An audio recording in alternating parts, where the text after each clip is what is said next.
معلش عندك حق. حكم المباراة السيد عبد العزيز بوح الموريتاني يبدو عليه الشخصية التي تمكنه من أن يتسيد هذه المباراة حتى يفرض نفسه، يفرض وجوده، شيء طبيعي. يروح للغرفة حتى يتأكد إن كانت هناك شيء متعمد. هنا لعب الكرة الحارس، شيء طبيعي، ليس هناك خطأ في هذه اللعبة.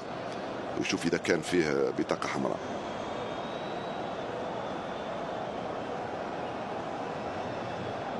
ما عندوش وين يحط يده سيد الحكم. اوكي انا نبرر لانه جزائري، ولكن قرار يرجع لك طبعا.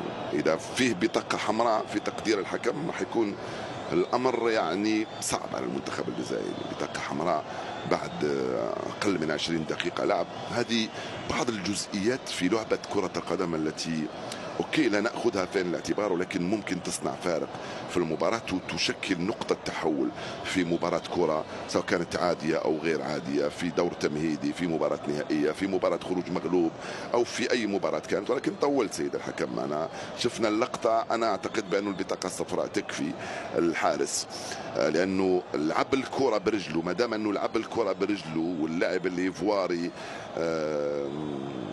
اوكي سقط، ولكن لا اعتقد بانه فيها بطاقه حمراء الا اذا حبيت بطاقه حمراء. لا لا لا لا لا لا لا, لا. قاسي، قاسي يا سيد الحكم، قاسي يا سيد الحكم، قاسيه كثير كثير كثير. سامحني ولكن قاسيه كثير. نو نو نو نو مستر، نو نو نو نو نو نو نو نو نو. سامحني ولكن لا.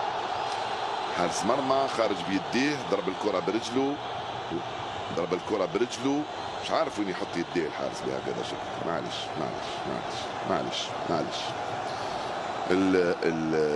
التحكيم جزء من اللعبة. كنت أتحدث منذ حين، بعدين البركة فيكم أنه ما